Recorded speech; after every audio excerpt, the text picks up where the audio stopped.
30 segundos.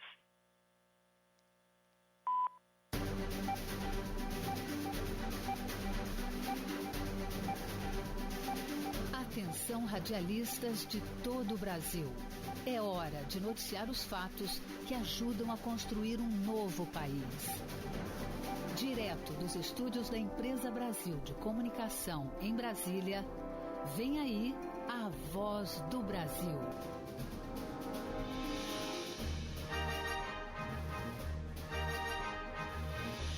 Em Brasília, 19 horas.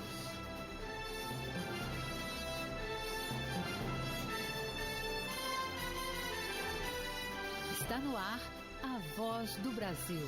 As notícias do governo federal que movimentaram o país no dia de hoje. Boa noite. Boa noite para você que nos acompanha em todo o país. Sexta-feira, 21 de outubro de 2022. E vamos ao destaque do dia. Mais facilidade para o trabalhador e quem emprega. Carteira de trabalho digital ultrapassa a marca de 1 bilhão de acessos. Jéssica Gonçalves. Pelo aplicativo da Carteira de Trabalho Digital, é possível ainda solicitar o seguro-desemprego, além de acompanhar o Programa Emergencial de Manutenção do Emprego e da Renda, o BEM, o abono salarial e o auxílio para caminhoneiros e taxistas.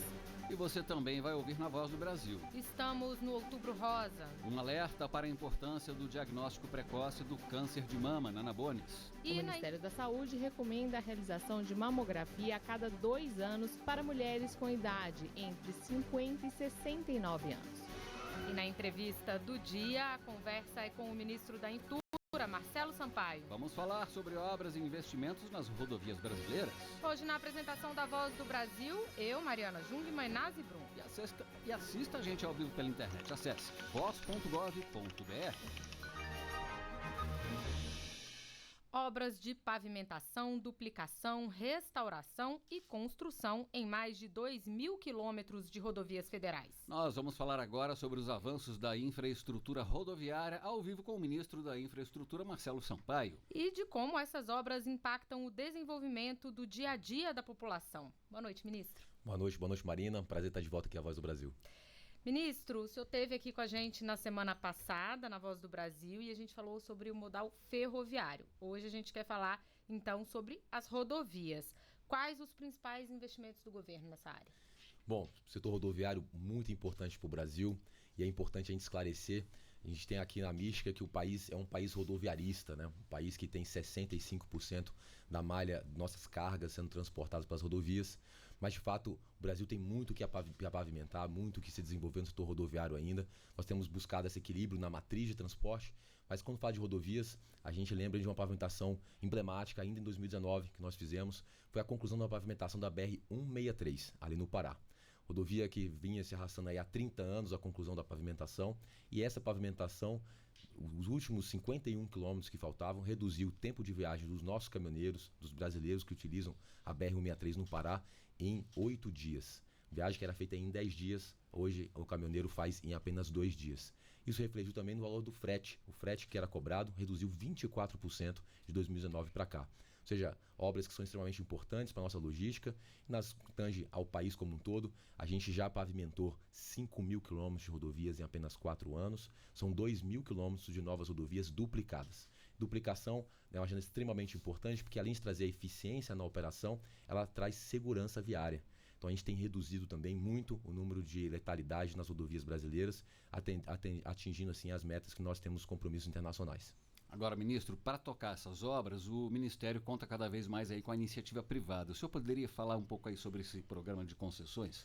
Com certeza, o setor privado está cada vez mais presente nas nossas rodovias. Nós fizemos 7 leilões de rodovias bem-sucedidos e o grande leilão foi o da rodovia Dutra, entre os Rio de Janeiro e São Paulo. Foi o maior leilão da nossa história. Nós estamos falando de um investimento na ordem de 15 bilhões de reais, tanto na rodovia Dutra como também na Rio Santos.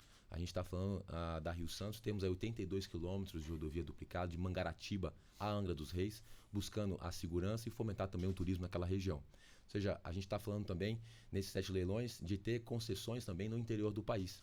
O setor privado hoje está operando a BR-163 no Pará. Ela foi pavimentada pelo governo federal e agora a manutenção e os investimentos sendo feitos também pelo setor privado no Pará. Primeira vez que colocamos uma concessão no norte do Brasil. Temos também aqui a Belém-Brasília, a BR-153, está sendo hoje operada e mantida também com investimentos pela Eco Rodovias, que é a Eco Araguaia, uma obra importante para nós. Vamos ter ali em torno de 600 quilômetros de duplicação também na 153, investimento fundamental para que nós possamos seguir, então, fazendo com que a nossa produção do Centro-Oeste siga em direção ao Arco Norte. As rodovias concedidas, nós iremos ainda nesse ano fazer 2 grandes leilões. As rodovias paranaenses, lote 1 e lote 2, estão indo para leilão agora no mês de dezembro. E a BR-381 de Belo Horizonte a Governador Valadares, são um pouco mais de 300 quilômetros de concessão.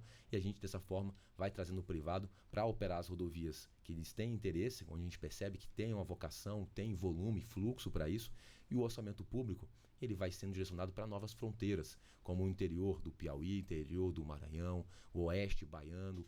Então a gente vai colocando as novas rodovias, pavimentando a 020, a 040, a 135 em Minas Gerais, rodovias que ainda estão em leito natural, e a gente vai colocando então um recurso do contribuinte para aquelas novas rodovias que vão trazendo desenvolvimento regional.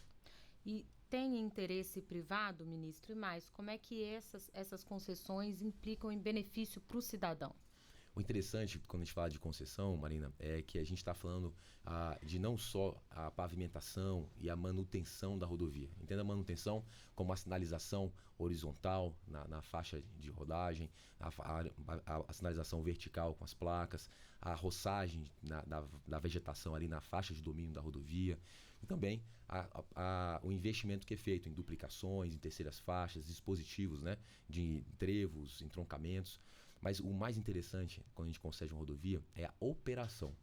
Interessante falar sobre isso, porque as rodovias concedidas, elas têm guincho, elas têm UTI, têm ambulância, elas têm um serviço, caso você tenha um problema no seu veículo, ela rapidamente chega ali na situação. Isso tem salvado muitas vidas, porque o que a gente tem de mais importante na hora que tem um acidente é a rapidez no atendimento. Então, quanto mais nós tivermos rodovias concedidas com essa manutenção, é fundamental para que a gente possa reduzir o número de letalidades e principalmente ter rodovias em alto padrão no interior do país também. Agora, ministro, qual a extensão das rodovias federais hoje no Brasil e quanto desse total já foi ou ainda deve ser privatizado? Perfeito. Se a gente pegar rodovias federais, estaduais e municipais, nós estamos falando de 200 mil quilômetros de rodovias no Brasil. Quando a gente olha para as rodovias federais, são aproximadamente 85 mil quilômetros de rodovias. Desses 85 mil, nós temos hoje 13 mil deles concedidos ao setor privado. Então fica responsável o setor privado fazer a manutenção, a operação, e temos uma agência reguladora. Interessante destacar isso, né? A gente tem um Ministério da Infraestrutura, que ele formula políticas públicas, define as prioridades com relação à execução de orçamento. E nós temos 2 grandes braços. Um braço que é uma autarquia, que é o DENIT, né? O pessoal conhece muito o DENIT, que executa o orçamento público, e aí são as obras públicas. E nós temos o outro braço, que é a agência reguladora. No caso das rodovias, é a ANTT. Tem inclusive o DISC 106 da NTT, que os nossos usuários podem estar utilizando. E a NTT ela acompanha tão de perto a execução das nossas rodovias. Então, a gente está trabalhando em investimentos substanciais com o setor privado e com o setor público, e assim a gente vai, então, mantendo as nossas rodovias. Das rodovias que nós temos hoje, em destacar, nós temos em Minas Gerais a maior malha rodoviária do país, também nos põe um grande desafio, e temos boa parte dessa malha hoje já concedida, e a maior malha sob gestão do governo federal, que está debaixo do DENIT, é a malha na Bahia hoje. Também tem um grande desenvolvimento rodoviário ainda a ser feito no oeste baiano. Ministro, o senhor mencionou uma série de serviços que as rodovias concedidas têm ao cidadão, mas há contratos mais antigos, de concessões mais antigas, em que esse tipo de benefício ainda não era previsto, né? Como é que funciona? Esses contratos podem ser revistos para serem atualizados ou é preciso aguardar que eles acabem para que uma nova licitação em novos termos seja feita? Esses contratos podem ser revistos. Nós já temos contratualmente uma revisão quinquenal, ou seja, de 5 em 5 anos nós fizemos uma revisão nesses contratos, onde é o momento que nós possamos inserir novos serviços, novas obras. Então você que mora no interior do país, tem aí uma Eco Rodovias, a CCR, tem uma concessionária como a Triunfo, fazendo uma operação próxima do seu município. Se você tem interesse que seja colocado um novo trevo de acesso ao município, uma ampliação, uma terceira faixa, uma passarela, esse é o momento que nós temos para recolocar novos objetos no contrato de concessão. É interessante destacar que nós temos de governos anteriores modelagens que foram muito ruins, para o Brasil, que acabaram não acontecendo o que havia de expectativa no dia do leilão. Nós temos hoje 7 concessionárias devolvendo os ativos, as rodovias, para a União. Então esse é um processo, infelizmente, um processo que leva um tempo. Nós estamos hoje com a BR-040 mais avançada, está no Tribunal de Contas da União, para que possamos fazer um novo leilão agora, já no primeiro trimestre de 2023. E nessa esteira tem outras 6 concessionárias também que estão no processo de devolução para a União. Infelizmente, a modelagem acabou prejudicando, no dia do leilão, o fluxo de caixa da concessão, e isso fez com que a gente tivesse, então, uma concessão que não deu certo, uma concessão que o usuário, o brasileiro, está pagando o pedágio e ele não consegue ver o investimento, a duplicação, às vezes até a qualidade do pavimento também não está tão boa. Eu estou marcando isso de perto junto com o nosso time, nós estamos acelerando esse processo e a gente precisa de um pouco mais de tempo para que nós possamos concluir, então, todas essas renovações que estão sendo demandadas no país. Ministro, as rodovias federais também são estratégicas para o desenvolvimento econômico do país. Qual o impacto dessas obras no abastecimento aí dos mercados interno e também externo? As rodovias federais são fundamentais para integrar o nosso país, de leste a oeste, de sul a norte. E é interessante destacar, o nosso ouvinte escuta muito o número de rodovia, né? 101, 116, 163, 242, 230. Você sabia que as rodovias têm uma lógica, essa numeração? As rodovias começam com o número 1, elas cortam o país de norte a sul. E elas começam a numeração do Atlântico até o Acre. Então a gente tem a 101, que é a 101, a rodovia que tem um contorno ali no Atlântico. E vem então 116, 135, 163 até a 199, que seria já na fronteira no Acre. As 200 cortam o país de leste a oeste. Então são rodovias que saem então também do Oiapoque ao Chuí, a numeração 2, então a 201, 230, 242, 267 até a 292 no Rio Grande do Sul. As 300 são rodovias diagonais, cortam o país também nordeste a noroeste, de sul a sudeste também a sudoeste, de forma que a gente consegue então ter uma lógica na forma que a gente vê as rodovias. E a 0, que são as radiais, elas saem de Brasília em direção a grandes centros urbanos. Então aqui em Brasília, quem mora em Brasília, vai ter aqui a 060, 010, 020, 040, são rodovias radiais. São rodovias, então, que são importantes. Vocês veem até pela numeração a importância delas para levar a produção do interior do país para os nossos portos, seja fazendo essa comunicação, geralmente uma rodovia 200, em direção ao oeste, em direção ao leste, tá, os nossos portos, 97% de tudo que nós exportamos e importamos no Brasil saem pelos portos.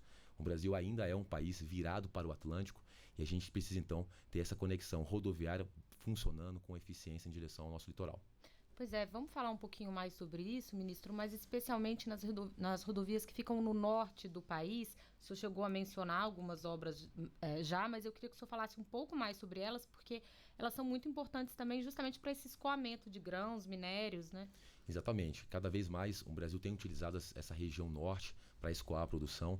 Nós temos hoje o Brasil o maior produtor de soja do mundo, o maior produtor de algodão do mundo, somos o maior produtor de proteína animal do mundo, somos o maior produtor de bebidas do mundo, somos o terceiro maior produtor de minério do mundo, ou seja, o Brasil é uma grande potência e a gente precisa então fazer com que essa nossa produção, que o nosso PIB chegue da forma mais eficiente aos nossos portos. A saída pelo norte tem se mostrado a melhor alternativa. Toda a produção que é acima do paralelo 16, corta ali Goiás, Tocantins, o Centro-Oeste, né, pegando também o Mato Grosso, a gente tem que ela saia pelos portos do norte. Então a gente precisa das rodovias estarem capacitadas, como a BR-163, que corta ali de Sinop, Sorriso, no Mato Grosso, em direção a Meritituba, Marabá, no Pará, levando a produção aos portos ali de Meritituba e também ao porto de Vila do Conde, já próximo de Belém, da capital do estado. A BR-155, 158 conseguem levar essa produção em direção aos portos ali de Itaqui, no Maranhão. Então a gente tem feito um olhar muito intenso nessas rodovias para que nós possamos então desenvolver essa região. Isso vai trazer, além do desenvolvimento regional, nós vamos aumentar a área agricultável, nós vamos aumentar a indústria para que podermos agregar valor na nossa produção. Então o esforço nosso na região norte, nós temos a BR-319, que começou a pavimentação muito aguardada de Porto Velho a Manaus, rodovia diagonal, rodovia extremamente importante. Nós estamos com obras intensas na BR-174 de Manaus, também a Boa Vista, extremamente importante. O agro em Roraima tem crescido muito nos últimos anos e a gente precisa conectar então aos postos de Taquatiara, ali próximos de Manaus. A BR-163, como nós mencionamos, e a 230. A 230 é a Transamazônica, nós pavimentamos 200 quilômetros da BR-230.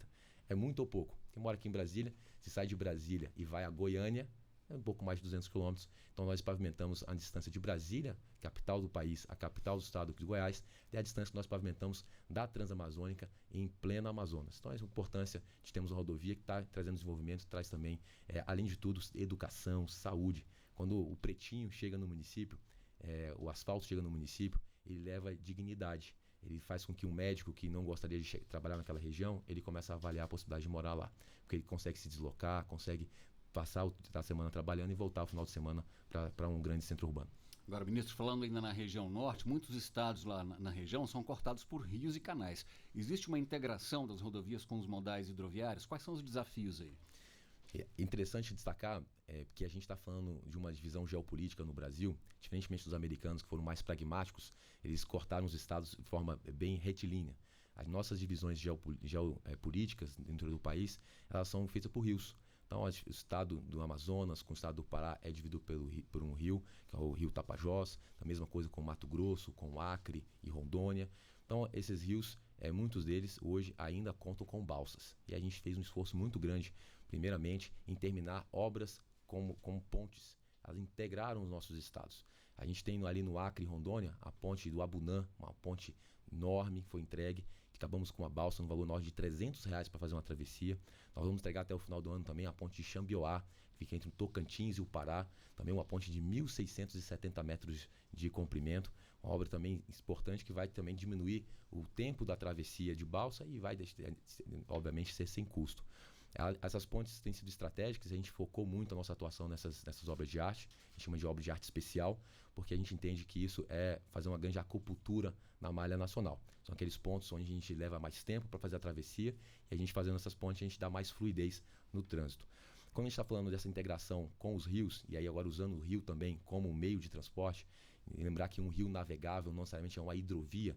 Para ser uma hidrovia, precisamos ter sinalização, nós precisamos ter uma periodicidade de navegação no período noturno, também no período de alta e baixa. Então a gente tem feito um esforço para que principalmente o rio Tapajós, na altura de Miritituba, seja o nosso rio Mississippi, fazendo uma alusão também aos Estados Unidos, que utilizam muitas hidrovias. A gente tem trabalhado hoje na integração da BR-163 com o Miritituba, e aí sim a produção segue pela hidrovia no Tapajós, e a BR-364. Sai do Mato Grosso, sai também do Goiás, vai em direção ao Porto Velho e pega o rio Madeira em direção ao Porto de Taquatiara, que aí você consegue fazer um transbordo das barcaças para os navios de grande porte. Ou seja, hidrovia é prioridade para nós, essa integração do modo de transporte rodoviário é extremamente importante. Tivemos agora o IBAMA autorizando, nós seguimos com o derrocamento do Pedral do Lourenço, ali em Tocantins, então nós vamos fazer então esse derrocamento e vamos ter mais uma hidrovia em pleno funcionamento nos próximos anos no país. Ministro, antes da gente encerrar, queria falar também de Nordeste. O que o senhor mencionaria como mais importante que foi feito lá, especialmente tendo em vista o fomento do turismo na região, né? Nordeste, e aí eu sou pernambucano, Marina, nasci em Recife, e para mim é um privilégio poder servir o país na infraestrutura e esse olhar especial para o Nordeste. No Nordeste nós temos uma infraestrutura extremamente ainda a ser desenvolvida. Nós herdamos obras inacabadas, infelizmente. No Ceará, por exemplo, o viaduto de Horizonte, quem mora no Ceará sabe que tinha aí um viaduto, aquelas estruturas, né, que são verdadeiros monumentos ao descaso e à corrupção. E a gente finalizou então o viaduto do Horizonte, também ali um trocamento em Frios e Umirim. Entregamos a travessia em Tianguá. Tianguá fica numa serra no Ceará também, foi entregue também. Retomamos as obras da ferrovia transnordestina, que fica ali no sul do Piauí, o Ceará, São Paulo, em direção ao Porto de Suape, em Pernambuco. Uma obra que está hoje contando com 2.000 brasileiros em plena execução em direção ao Porto de Pecém, no Ceará. Falando de ferrovia, nós também retomamos a obra da FIOL, uma obra que hoje segue em pleno funcionamento. Temos quase 3.000 brasileiros na FIOL trabalhando na ferrovia de Caeté em direção ao oeste do estado, ali em Barreiras. De rodovias na Bahia, nós pavimentamos a BR-242. Semana que vem nós vamos começar também a pavimentação na Península de Maraú. Nós entregamos 63 quilômetros de duplicação na BR-101 no estado do Alagoas. Não tinha nenhum quilômetro de BR-101 duplicado no estado do Alagoas até o ano de 2018.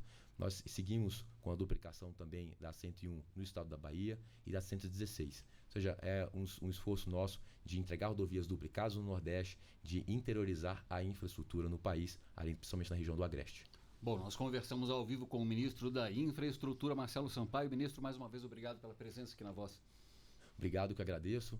E destacar aqui a importância de nós seguirmos com esse olhar técnico para a agenda de infraestrutura, esse compromisso com a coisa pública. É importante, sou servidor de carreira há 15 anos no Ministério e a gente tem tido uma oportunidade ímpar nesses últimos 3 anos e 10 meses de ter um olhar realmente estrito, técnico para a agenda de infraestrutura. Muito obrigado pela oportunidade. Com mais praticidade para o trabalhador e para o empregador, a carteira de trabalho digital chegou à marca de 1 bilhão de acessos. O aplicativo do documento digital pode ser baixado de graça. Hoje em dia dá para fazer quase tudo pelo celular. Uma das principais facilidades é poder usar a tela do smartphone para apresentar ou consultar documentos pessoais. A gerente de um restaurante em Brasília, Lilian Cipriano, por exemplo, tem carteira de trabalho há 20 anos, mas hoje só usa a versão digital. Não precisa andar com aquela coisa, de papel, tudo por lá fica mais fácil. O atendente Vitor Silva, também de Brasília, utiliza o documento digital, mas por segurança ainda guarda a carteira de papel. Ela está guardada até hoje, não desfaço dela não. Desde que foi lançada em 2019, a carteira de trabalho digital já teve mais de 1 bilhão de acessos. Só este ano foram 400